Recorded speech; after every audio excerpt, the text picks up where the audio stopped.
Assalamualaikum warahmatullahi wabarakatuh. Alhamdulillah. Asyhadu an la ilaha illallah wa asyhadu anna Muhammadar Rasulullah. Allahumma sholli ala sayyidina Muhammad wa ala ali sayyidina Muhammad. Alhamdulillah, kita masih akan tetap semangat untuk memanfaatkan detik kita dengan baik. Kita akan tetap terus belajar untuk makin membuat kita punya potensi yang lebih tinggi. Oke, pada hari ini kita akan membahas tentang interpolasi spline. Sebuah interpolasi yang unik dibandingkan dengan mekanisme interpolasi yang sebelumnya, yang sudah kita bahas di video-video sebelumnya. Kita tetap harus paham ya, jadi di setiap video saya akan mencoba untuk pijakannya kuat gitu. Jadi ketika kita berbicara regresi, kita berbicara hubungan atau garis atau kurva dari semua titik, semua data yang ada. Sementara kalau misalkan interpolasi, itu tidak mempermasalahkan semua titik. Jadi dia akan mencari titik yang tidak ada di data, tapi tidak berbasiskan semua data titik. Jadi dia hanya memperhitungkan titik-titik di sekitarnya. Jadi interpolasi hanya memperhitungkan titik-titik di sekitarnya. Nah, sementara interpolasi itu ada beberapa macam. Nah, ketika kita belajar sebelumnya, silahkan dilihat video sebelumnya. Untuk polinomial Newton dan polinomial Lagrange, titik-titik sebelumnya itu dipakai untuk membuat satu kurva. Jadi kalau misalkan kita membuat kurva hijau ini atau garis hijau ini sebagai garis penghubung pangkat 2, maka dibutuhkan 3 titik. Kalau garis penghubung pangkat 3, maka dibutuhkan 4 titik. Begitu seterusnya. Kalau kita menggunakan polinomial Newton, maka beberapa titik ini dipakai untuk menghasilkan satu kurva, begitu ya. Sementara polinomial spline ini tidak begitu mekanismenya. Mekanismenya adalah bahwa ketika kita mencari satu titik, maka yang dibutuhkan hanya ya daerah itu saja, ya 2 titik ini aja. Sementara di sini kalau misalkan hanya begitu 2 titik ini saja, maka hasilnya tidak begitu bagus ya, begitu. Jadi kalau misalkan di metode spline, jadi untuk mencari titik biru ini, maka kita membuat kurva berikut ini. Jadi antara 3 dan 4 ini dibuat kurva polinomial sendiri, begitu. Nah, kemudian antara 2.2 dan 3 ini dibuat polinomial sendiri. Antara titik 1 dan 2 dibuat polinomial sendiri. Nah, artinya ketika kita mencari titik yang biru ini, yang dibutuhkan itu apakah hanya biru ini saja? Tidak, tapi biru ini dengan merah. Bagaimana dengan biru muda ini? Tidak diperlukan. Jadi yang diperlukan hanya merah dengan biru tua ini saja, gitu. Jadi merah ini dipakai sebagai bantuan untuk menambah jumlah persamaan yang diperlukan untuk mendapatkan titik ini. Oke, kita lanjut. Nah, seperti tadi. Jadi kalau misalkan kita ingin mendapatkan titik ini, maka kita membutuhkan hanya 2 kurva spline. Jadi ini kita punya kurva S1, kurva spline S1, dan kita punya kurva spline S2, begitu ya. Jadi kita hanya butuh 2 kurva saja, begitu, untuk menentukan titik ini. Jadi tidak seperti interpolasi yang sebelum-sebelumnya. Oke, kita kembali membahas tentang polinomial yang sebelumnya. Jadi bagaimana hubungannya dan bagaimana persamaan polinomial spline ini muncul. Jadi sebenarnya polinomial itu yang paling general itu adalah polinomial Newton. Polinomial Newton itu adalah sebuah kondisi di mana antara X dengan X0, X1 dengan X0, X2, X3 dan sebagainya itu tidak harus dengan jarak yang sama. Ketika jaraknya tidak sama, maka kita bisa menggunakan polinomial Newton. Bagaimana kalau jaraknya sama? Kalau jaraknya sama dan itu relatif dekat dengan menggunakan limit, maka kita menggunakan Dirac Taylor. Jadi deret Taylor itu dipakai biasanya kan kalau misalnya kita menggunakan persamaan diferensial, baik persamaan diferensial biasa maupun persamaan diferensial parsial, pijakannya adalah deret Taylor. Karena apa? Karena kita menggunakan limit ya, jadi menggunakan proses pendekatan. Jadi ketika deltanya itu kecil dan deltanya itu dibuat sama, biasanya dipakai nilai H, sebuah konstanta H, maka kita bisa menggunakan deret Taylor. Sama dengan di polinomial Newton, jadi kita juga menggunakan deret yang banyak. Nah, kalau di polinomial Newton tergantung dari berapa titik yang akan diproses, itu suku-sukunya ini akan menentukan berapa titik yang akan diproses. Sementara polinomial Lagrange itu adalah penyederhanaan. Jadi polinomial Newton ini sebenarnya rumusnya rumit ya. Jadi karena ini turunan kedua adalah terdiri dari turunan pertama, turunan ketiga terdiri dari turunan kedua, dan seterusnya. Jadi ini akhirnya berantai gitu. Nah, untuk itu polinomial Lagrange membuat menyederhanakan dari perumusan polinomial Newton ini menjadi persamaan seperti ini. Jadi persamaan ini adalah penyederhanaan dari polinomial Newton. Jadi sebenarnya dua persamaan ini relatif sama. Ini penyederhanaan saja. Jadi akhirnya jadi codingnya jadi lebih mudah. Meskipun begitu, kita telah menyederhanakan polinomial Newton dengan tidak menggunakan metode polinomial Lagrange dan sudah berhasil. Jadi silahkan sahabat-sahabat melihat video tentang polinomial Newton yang kita telah berhasil menyederhanakan yang tidak pasti sama dengan polinomial Lagrange. Hasilnya juga sama, hasilnya juga sangat baik begitu. Nah, sementara ketika kita sekarang menganalisa polinomial spline itu sama juga dengan kakak-kakaknya yang tua ini gitu ya, polinomial spline ini. Jadi tetap pijakannya adalah polinomial Newton begitu. Jadi bedanya kalau polinomial Newton tadi itu adalah bahwa kurva yang ada itu dibangun dari sekian banyak titik, sementara polinomial spline itu kurva yang ada itu hanya di antara dua titik. Begitu. Nah, karena di antara dua titik ini, maka diferensial ini bisa dijadikan sebagai sebuah konstanta.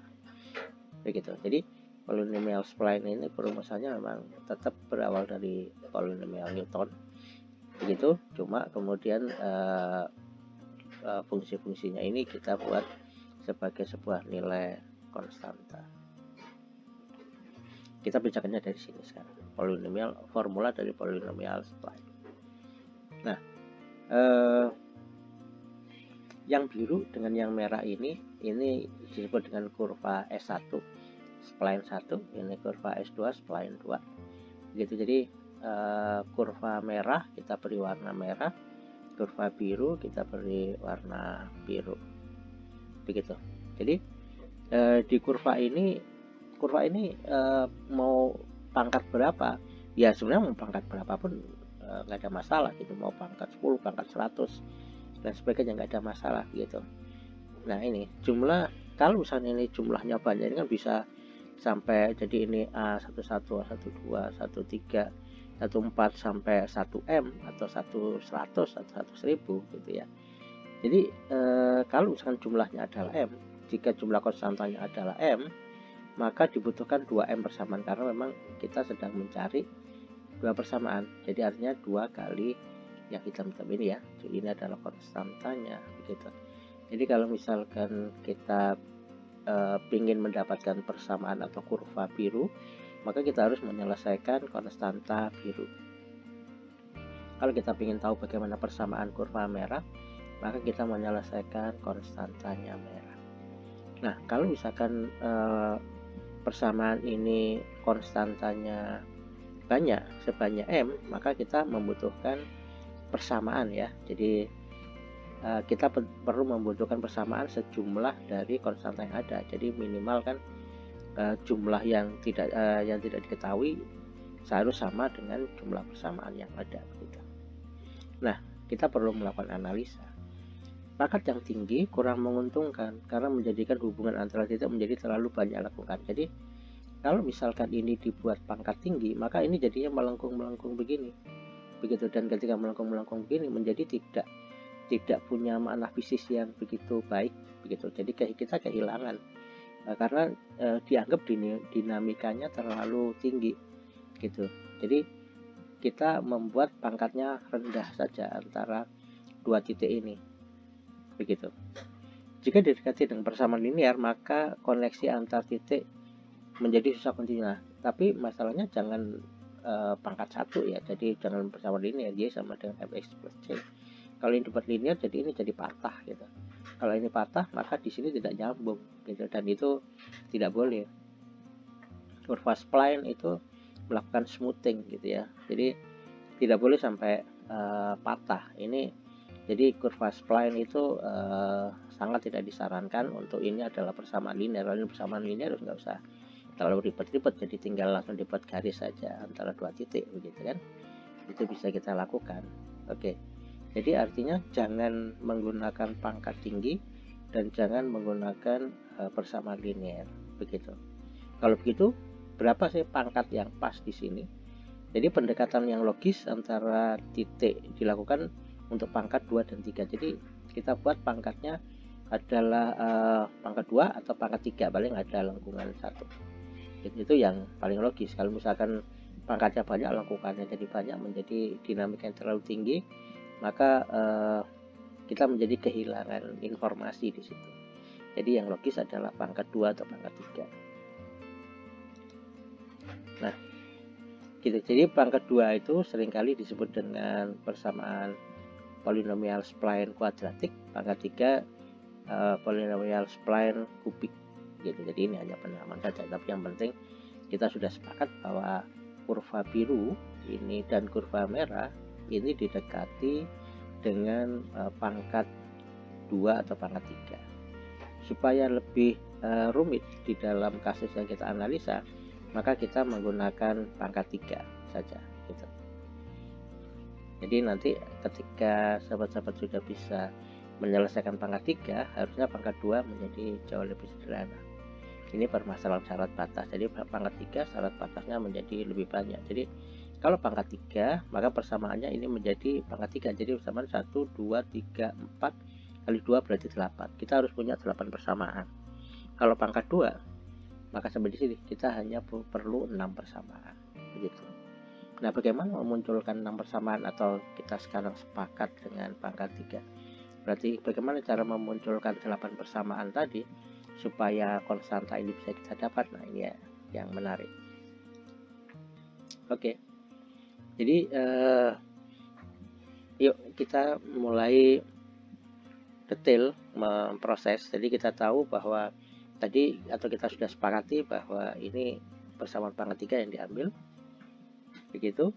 Maka persamaan yang merah itu x0 nya, jadi awalnya ini tadi kan x0 itu adalah x awal gitu. Jadi x awalnya itu adalah x2. Jadi di sini kan ini titik 1, titik 2, titik 3, titik 4. Berarti di sini adalah x2 ya. Jadi ketika awal ini adalah x2, x0 nya adalah x2. Jadi persamaannya sudah kita sepakati, ini tidak ada tambah plus dan sebagainya. Kita hanya mengambil sampai pangkat 3 gitu. Kemudian yang kurva biru itu yang x0 nya adalah 3, titik 3 gitu ya gitu. Jadi kita sudah punya kurva merah persamaannya ini, kurva biru adalah persamaannya ini. Objektif kita sekarang mencari A11 sampai A24. Jadi A11, A12, A13, A14, 21, 22, 23, 24 gitu. Oke. Kemudian kita membutuhkan 8 persamaan. Jadi di sini dengan 8 konstanta berarti dibutuhkan 8 persamaan yang didapat dari hubungan titik yang ada dan konsep kontinuitas. Jadi kita mencoba meramu dari sini untuk bisa mendapatkan 8 persamaan tadi. Oke, yang pertama adalah bahwa ketika S1 kurva 1 ini ketika x-nya adalah 3, ketika x-nya adalah 3 di sini, maka nilainya adalah y3. Nilainya kan ketinggiannya y3. Oke, ini kita dapat. Kemudian kurva 2, begitu, kurva biru. Ketika x-nya sama dengan 3, dia Y3. Dia nilainya Y3. Ketinggiannya adalah Y3. Oke, ini sudah kita dapat dua persamaan. Sekarang kita lihat persamaan ini. S1 yang merah itu kalau X-nya diisi 2, kalau X-nya diisi 2 di sini, maka nilainya adalah Y2. Kemudian di sini S2 kurva biru, kalau misalkan X-nya diisi 4, maka di sini Y4. Kita sudah punya 4 persamaan. Nah, kemudian kita perlu tambahkan di sini. Nah, ini adalah kurva slope ya. Jadi ini kontinuitas. Jadi kontinuitas di sini karena di sini dengan di sini itu kemiringan atau slope-nya atau gradiennya itu harus sama, maka di diferensial dari kurva 1 di X sama dengan 3 ini dan kurva 2 di X sama dengan 3 ini itu harus nyambung, harus sama. Jadi kemiringannya atau slope-nya harus sama. Begitu. Oke, sudah sepakat ya. Jadi di sini syaratnya kemiringannya harus sama. Oke, terus kemudian selain itu, selain kemiringannya, itu kontinuitasnya. Jadi kemiringan itu tidak berubah di X sama dengan 3 atau turunan keduanya sama, turunan keduanya adalah sama di titik ini. Ini kontinu. Jadi turunan pertamanya sama, turunan keduanya adalah akselerasi dari kemiringan tadi, itu nilainya juga harus sama. Begitu. Oke. Kemudian di S1 turunan kedua di X sama dengan 2 itu sama dengan 0. Artinya garis di sini itu kita asumsikan bahwa kita membuat kurva merah dengan garis di sini itu sudah tidak, kemiringannya sudah konstan gitu. Jadi dia tidak melengkung ke sana lagi gitu. Jadi kalau misalnya ini ke sana ya dia lurus gitu aja. Jadi sama juga dengan yang di sini. Berarti turunan keduanya, berarti di sini tidak ada akselerasi slope gitu. Jadi ketika dia miring ke sana ya sudah terus. Jadi jangan miring melengkung nanti takutnya nabrak sini lagi. Jadi kurva biru disepakati di apapun hasil di sini nggak terlalu dipermasalahkan, yang penting ini nyambungnya ini di titik ini slope akselerasi slope-nya sama dan slope-nya sama begitu. Nah, ketika di sini ini dipaksa bahwa garisnya lurus terus gitu. Sama dengan di sini, ini dipaksa garisnya lurus terus. Nah, untuk mengatakan itu simbolnya adalah persamaan ini. Jadi persamaan ini ingin mengatakan bahwa di sini garisnya lurus, di sini garisnya lurus gitu. Oke, kita punya modal ini dan kita punya modal ini. Bagaimana persamaan ini harus disubstitusikan ke sini sehingga akhirnya kita punya 8 persamaan. 1, 2, 3, 4, 5, 6, 7, 8. Nah, kita sudah punya 8 persamaan. Tinggal bagaimana menyelesaikan konstanta-konstanta ini. Ini yang perjalanan cukup serius, cukup memakan energi kita untuk memahami trik-trik matematik gitu ya. Jadi kita punya dua persamaan, kemudian kita coba meramu dari persamaan yang dua hijau ini.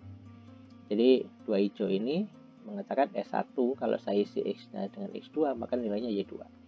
Jadi S1 kalau isi X-nya diisi X2 maka Y-nya 2. Ketika ini diisi X2 ini hilang.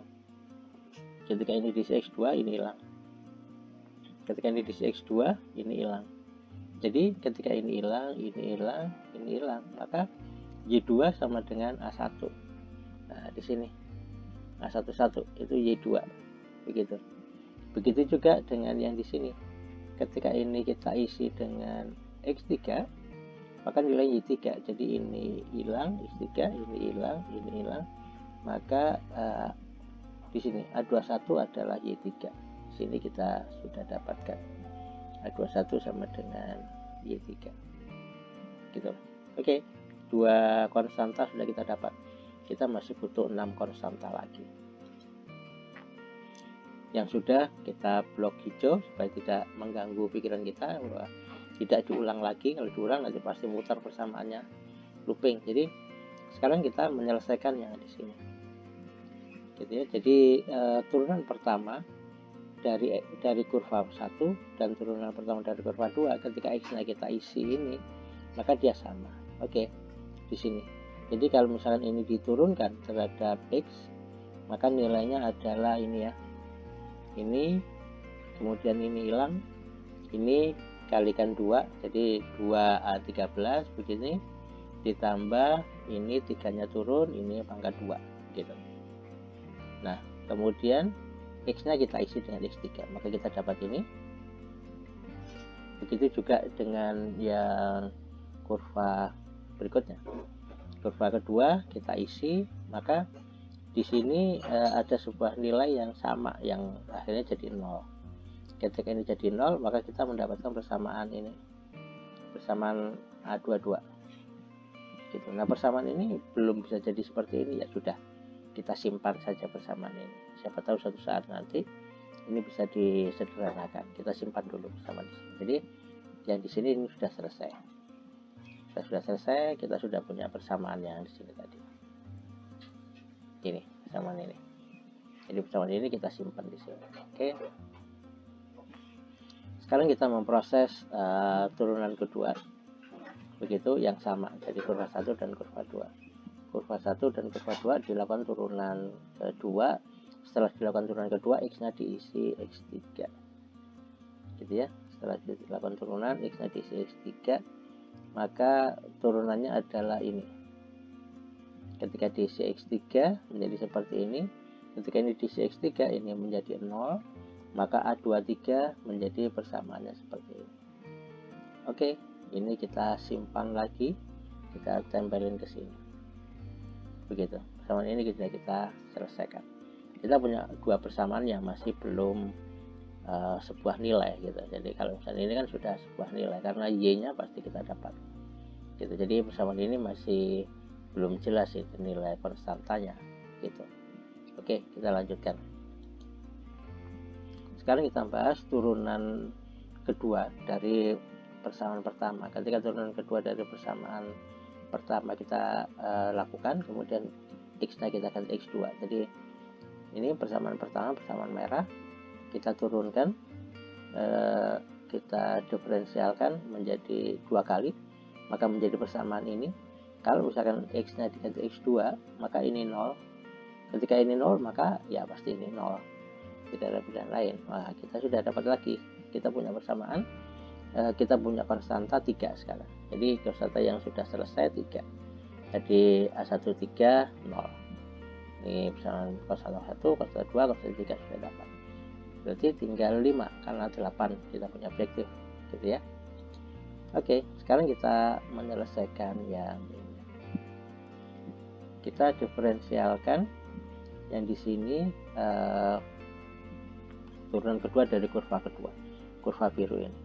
Kita lakukan turunan kedua menjadi seperti ini, kayak yang tadi, seperti yang ini tadi. Kita turunkan.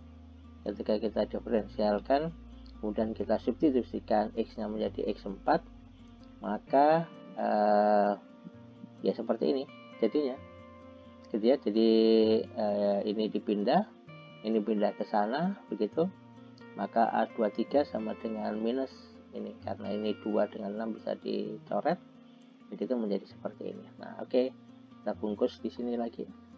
Ini persamaan yang belum jadi, kita bungkus lagi di sini. Ini jadi syarat batas tadi yang kesekian, berarti keseberapa 1, 2, 3, 4, 5, 6. Nah, ini yang ke-6 sudah kita proses, maka kita hijauin. Nah, kita hijauin dia. Sekarang kita memproses ini. Ketika kita memproses ini, maka ini tinggal diisi, x-nya tinggal diisi dengan x3, maka jadilah persamaan ini. Ya sudah selesai, persamaan ini belum bisa diapa-apain lagi. Ya sudah, kalau gitu disimpan. Persamaan ini disimpan. Ini sudah kita tandai bahwa ini sudah diproses. Ini adalah persamaan yang ada yang setengah matang, ada yang matang. Ini sudah matang, 3 ini sudah menjadi konstanta saja, tinggal masih banyak persamaan yang belum matang. Oke, ini sudah selesai, kita pilih warna hijau, tinggal kita pindah ke persamaan ini. Nah, ketika kita pindah ke persamaan ini sama, jadi kurva kedua yang biru kita ganti x-nya dengan x4, maka jadilah persamaan itu ya sepanjang ini. Persamaannya belum bisa diapa-apain, ya oke, kita terima kondisi yang ada bahwa ini memang belum bisa diapa-apain, tapi yang penting ini sudah setengah matang gitu ya. Jadi oke, ini sudah kita proses, ini kita pindahkan ke tungku yang simpanan kita, mana yang sudah matang dan mana yang belum matang. Oke, kita sudah persamaan ini, berarti persamaan yang belum matang, ini adalah persamaan yang sudah matang, sudah selesai, ini nggak perlu dibahas lagi, begitu. Nah, ketika ini sudah matang, maka kita langsung mengganti ya. Jadi persamaannya sudah diganti, jadi A13 langsung hilang di sini karena nilainya 0. Itu sementara kita mendapatkan ini persamaan yang belum matang. Persamaan ini kita tumpahkan di sini semua, begitu. Terus kemudian kita lihat di sini. Di sini kan ada X3 min X2, ada X4 min X3. Oke, kita buat sebuah konstanta saja deh kalau begitu. Jadi kita lakukan penyederhanaan daripada nulisnya panjang-panjang begitu, bahwa X3 min X2 itu adalah M, X4 min X3 itu adalah N. Jadi ini kita sederhanakan begitu. Nah, ini kita tulis lagi, ini kita hilangkan tadi. Jadi sekarang tinggal persamaan ini menjadi persamaan bahan baku gitu ya. Nah, persamaan ini itu sudah disubstitusi atau sudah diganti yang tadi. Jadi ini X3 min X2 ganti M, X4 min X3 ganti N. Jadi kalau misalnya ini dimasukkan di dalam persamaan ini atau persamaan yang ada di sini itu, maka ini kita anggap ini sudah selesai. Kita anggap sekarang bahan bakunya pindah ke sini, jadi persamaan ini. Oke, persamaan ini kita sederhanakan dengan M dan N tadi, maka jadilah ini 1, 2, 3, 4, 5 persamaan ini gitu. Sekarang kita ambil yang hijau dengan yang hijau ini, kita tempelin di sini. Yang hijau ini kita kalikan M, berarti ini menjadi A12M, 314M pangkat 3 karena ini sudah pangkat 2, ini 22M. Kemudian yang ini tetap kita geser saja posisinya, ada 2M, 14, kemudian ini pindah ke sana, berarti adalah ya ini adalah ya benar, ini Y3 min Y2, jadi ini pindah ke sana. Oke, begitu. Kalau misalnya ini kita kurangkan, maka ini hilang, ini dikurangkan menjadi 3 kurangi 1 menjadi 2, ini dikurangkan menjadi seperti ini. Kalau begitu kita punya A14 adalah seperti ini. Oke, kita sudah punya, cuma masih ada konstanta yang lain. Jadi ini belum matang, ini masih setengah matang, tapi sudah mulai semakin sederhana. Ini kita simpan lagi di sini yang masih setengah matang, kelompok setengah matang. Oke, kita sudah punya A14. Nah, kemudian kita punya yang kedua, meskipun ini sudah setengah matang, kita punya A14 tadi seperti ini. Nah, ini kan 14-nya ada di sini, ini kita substitusikan ke sini. Set gitu ya. Jadi 6 kali A14, A14-nya sudah berubah, kali M sama dengan sekian. Nah, ini kalau misalkan ini pindah ke sana, kemudian M-nya dikalikan ke sana, M ini dengan M ini menjadi M kuadrat, maka ini pindah ke sana menjadi 2, ini menjadi 4 per 6, 4 per 6 menjadi 2 per 3. 2 per 3 A23 M kuadrat, karena M3 dengan M satunya saling menghilangkan satu pangkatnya, maka kita bisa mendapatkan persamaan ini. Sehingga A22 adalah ini persamaannya gitu. Oke, ini kita pisahkan untuk melakukan analisa berikutnya. Jadi kita punya A22, 2 per 3, sekian begitu. Nah, ini kita tulis lagi di sini A22. Nah, A22 kita padukan dengan di sini gitu. Jadi ini kita punya Y4, Y3, A22-nya kita substitusikan ke sini, ditambah dengan ini dan ini 4 tetap, ini kita masukkan sehingga akhirnya ini N kali ini berarti MN ini adalah N per M. Begitu. Oke, kita punya suku ini sebagai pijakan pada saat ini. Kita tulis lagi di atas. Nah, ini kita tulis lagi di atas begini. Nah, kalau misalkan kita substitusikan yang ada di sini, A23-nya, jadi A23 disubstitusikan, ini A23-nya disubstitusikan, begitu, dari persamaan ini. Ketika kita substitusikan, maka semuanya akhirnya berbasis A24, begitu. Nah, ketika semuanya berbasis A24, kita kelompokkan saja deh yang A24, gitu. Yang A24 kita kelompokkan, maka kita bisa mendapatkan kelompoknya A24, begini. Nah, ketika ini kelompoknya A24 sudah digeser, maka ketika ini dimainkan, maka A24-nya bisa menjadi seperti ini. Nah, kita sudah mulai punya simpanan ini. Ini sudah konstanta saja karena Y-nya dapat, N-nya dapat, M-nya dapat. Berarti ini sudah matang. Ketika ini sudah matang, kita pindahkan ke sana. Jadi A11 matang, A21 matang, 13 matang, 24 ini matang yang baru. Ketika 24 matang yang baru, maka kita menghitung 23 dengan 24. Nah, berarti 23 dengan 24 ini ya. Gitu. 24-nya kita dapat, maka 23-nya kita dapat. Jadi kalau 24 ini kita dapat, A24 ini kita dapat, maka A23 ini bisa kita dapat. Begitu. Nah, kemudian bagaimana dengan A14 ini? Jadi A14 ini didapat dari sebentar. A14 ini A23 per 3M. Nah, ini sebentar, A14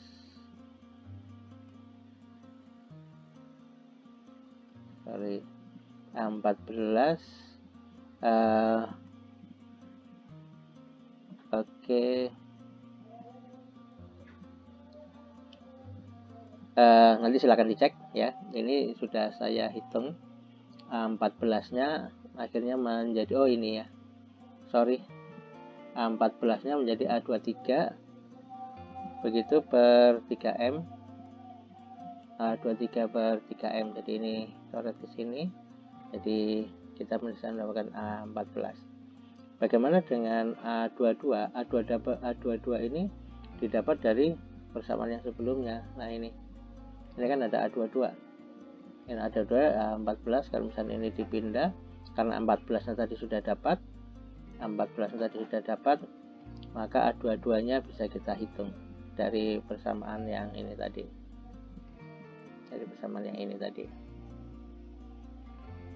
oke. Nah, ketika A22 ini sudah dapat, maka kita menghitung A12 dari sini. Jadi A22 dapat, maka ini pindah ke sana, 14 juga sudah dapat, maka kita mendapatkan ini. Nah, ini adalah bahan baku kita. Jadi semua sudah dapat tapi beruntun ya. Ini konstanta, ini sudah jadi konstanta. Ini kalau misalkan 24-nya diisikan, maka ini jadi konstanta. Apabila 23-nya ini diisikan, maka ini jadi konstanta. Apabila ini diisikan ke sini, ini menjadi konstanta. Maka ketika ini diisikan dan ini diisikan, ini menjadi konstanta. Begitu. Nah, akhirnya berarti kita punya ini penyederhanaan. Jadi kita punya persamaan ini yang konstantanya adalah seperti ini. Ini adalah titik kedua, titik ketiga, dan titik keempat, karena yang dicari adalah di sini. Jadi ketika yang dicari di sini, maka kita akan mencari kurva di sini dan minta bantuan kurva tetangga sebelahnya. Gitu. Oke. Kita perlu menggeser deh supaya mudah ya. Jadi ini titik 2, titik 3, titik 4 akan kita geser menjadi titik 1, titik 2, dan titik 3 gitu ya. Jadi supaya enak. Jadi kalau misalkan tadi ini adalah titiknya X2 dan X3, maka sekarang kita ganti ini menjadi X1 dan X2 gitu. Jadi kalau misalkan M tadi adalah X3 min X2, kemudian N adalah X4 min X3, maka sekarang kita geser. Jadi titiknya titiknya kita ubah menjadi 1 titik ini, 2 titik ini, 3 titik ini, dan semua ini kita rubah. Jadi semua ini kita rubah gitu ya. Jadi semua XY nya sudah kita rubah begitu, sehingga sekarang mengikuti pola yang sudah ada di sini, pola titik 1, titik 2, titik 3 di sini. Oke. Nah, kita sudah punya bahan baku yang rapi sekarang.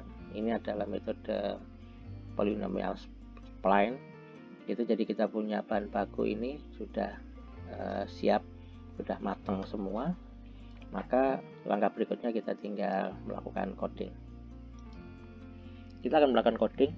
Jadi yang pertama membersihkan layar, membersihkan memori. Ini hal yang biasa yang harus selalu kita lakukan di Octave gitu ya. Kemudian kita mulai membuat jumlah titik kita adalah 10. Jadi kita membuat titik 10 gitu. Jadi ini adalah pengkondisian, kita mempersiapkan data masukan gitu. Nah, kita ingin menguji program kita bahwa deltanya ini kan tadi sepakat bahwa kalau misalkan kita menggunakan deret Taylor, bahwa ini deltanya harus sama. Karena kita menggunakan konsepnya spline, konsepnya turunan dari general dari deret Taylor, yaitu polinomial Newton, maka ini deltanya menjadi tidak harus sama gitu. Karena deltanya tidak harus sama, maka kita tambahkan suku random di sini. Kenapa harus random 10? Ya supaya jaraknya tidak terlalu jauh gitu aja ya.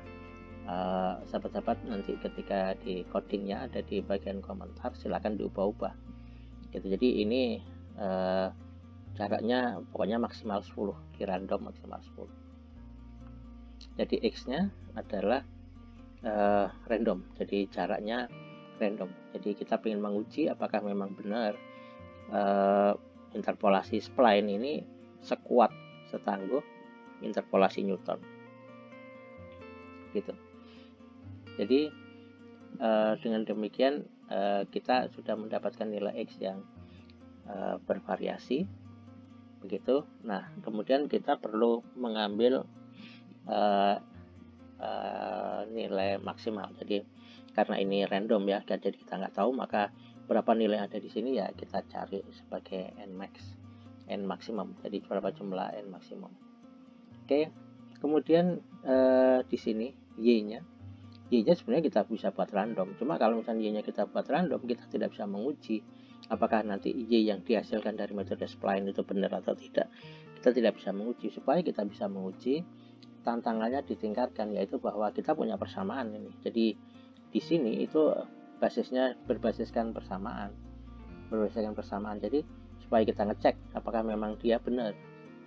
Begitu. Jadi kalau misalkan sesuai dengan persamaan, berarti di sini kan nggak ada titiknya ya. Kalau misalnya begitu, apakah ketika saya bangkitkan di sini, maka nilainya sesuai dengan persamaan ini. Jadi nilai y ini kita buat tantangan berikutnya adalah setelah ini dirandomkan, maka nilai y-nya ketinggian ini itu sesuai dengan persamaan pangkat 3. Kenapa harus pangkat 3? Tidak harus.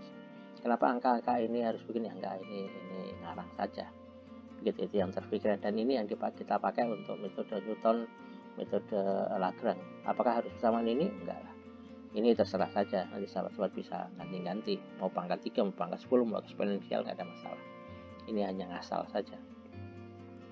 Oke, kemudian kita membuat gambar seperti ini gambarnya. Jadi kita bisa mendapatkan gambar ini gitu. Kemudian kita bisa mendapatkan gambar kurvanya gitu ya. Kurva, jadi sebenarnya kurvanya ini benar nggak persamaan pangkat 3 gitu. Dan kita mengambil X input itu adalah yang ini. Nah, ini X input. Jadi misalnya X-nya di sini kita buat satu nilai, maka apa yang harus terjadi gitu ya. Pokoknya ketika X-nya sama dengan ini, X-nya sama dengan atau inputnya sama dengan 27,5, maka Y-nya berapa, itu yang sedang dicari. Jadi sekarang kita gambar. Jadi ini ketika kita gambar ternyata memang seperti ini. Ini adalah persamaan pangkat 3 yang kita punya begitu, dan kita ambil order 2, artinya 3 titik yang kita ambil. Jadi kalau metode spline untuk satu titik kita butuh 3 titik. gitu. Jadi kita butuh 3 titik gitu ya. Apakah kita butuh 4 titik? Enggak, hanya 3 titik saja, cukup 3 titik saja gitu. Nah, kemudian yang berikutnya adalah menggeser posisi X menjadi 3 titik. Jadi ini kan tadi datanya banyak ya, maka ketika kita tentukan bahwa nilai inputan kita di sini, maka yang diambil hanya 3 titik di antara itu. Jadi kita hanya ngambil 3 titik, titik ini nggak perlu, titik yang di atas nggak perlu, dan ini berubah menjadi angka 1, 2, dan 3 gitu ya. Jadi menggeser posisi 3 titik, jadi posisinya ini posisi pertama, posisi kedua, posisi ketiga, jadi gitu.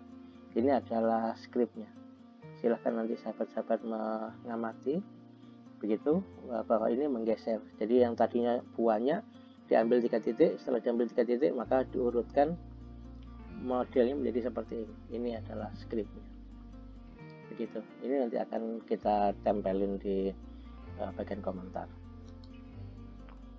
Nah, kemudian menghitung nilai konstanta. Nah, ini intinya tadi. Jadi kita sudah mendapatkan matengan seperti ini, kita mendapatkan ini. Nah, ini sudah kita hitung, M-nya kita hitung, M-nya sudah X2 1, M-nya X3 min X2, kemudian A11 adalah Y1, A13 adalah kosong, kemudian A21 adalah Y2.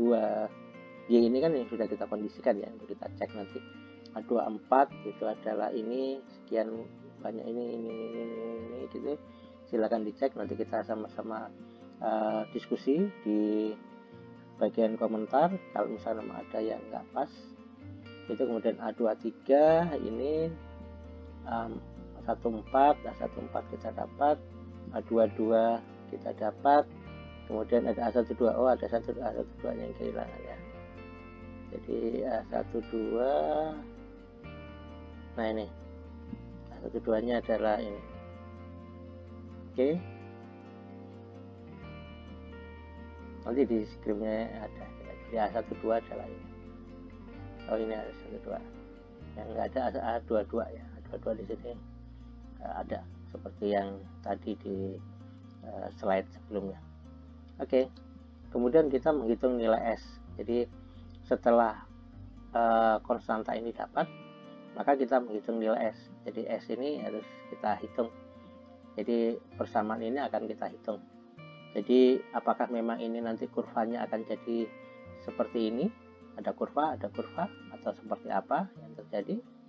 Nah, itu kita akan menganalisa bagaimana kurva ini, dan ini adalah kurva, ini adalah persamaan simulasi kita. Jadi untuk menguji S1 dan S2 ini adalah persamaan yang asli, yang real, R itu kita buat persamaan real. Ini kan persamaan yang tadi kita pakai uji ya. Jadi ketika di awal ya ini adalah persamaan yang dibangkitkan. Jadi Y-nya adalah dari sini. Kita akan melakukan pengecekan begitu. Jadi bagaimana kurva ini terhadap kurva yang sesungguhnya, kurva yang sebenarnya Y-nya dapat dari situ gitu. Padahal spline ini hanya mengambil 3 titik. Bagaimana dengan R-nya ini? Gitu. Apakah memang dia sesuai dengan R ini atau bagaimana? Bagaimana kurva 1 dan bagaimana kurva 2 hubungannya dengan kurva R? Begitu. Nah, kemudian kita membuat gambar. Ini tetap dimainkan I-nya dari 1 sampai Nmax. Itu tadi yang kita membutuhkan Nmax. Itu adalah tujuannya adalah supaya kita bisa mendapatkan gambaran ya dari sini. Ini kemudian kita membuat figur ini, kita plot S1, gambar S1, kita plot S2, kemudian kita plot R. Gitu. Jadi ketiga gambar ini harus kita plot bareng-bareng. Begitu ya. Jadi ini adalah persamaannya dan ini adalah kodenya. Kemudian pada gambar itu seringkali enggak terlalu detail, maka kita ambil 3 titik tadi. Jadi kalau ini kan kita ambil semuanya ya, semua titik gitu. Jadi dari semua titik kurvanya seperti apa.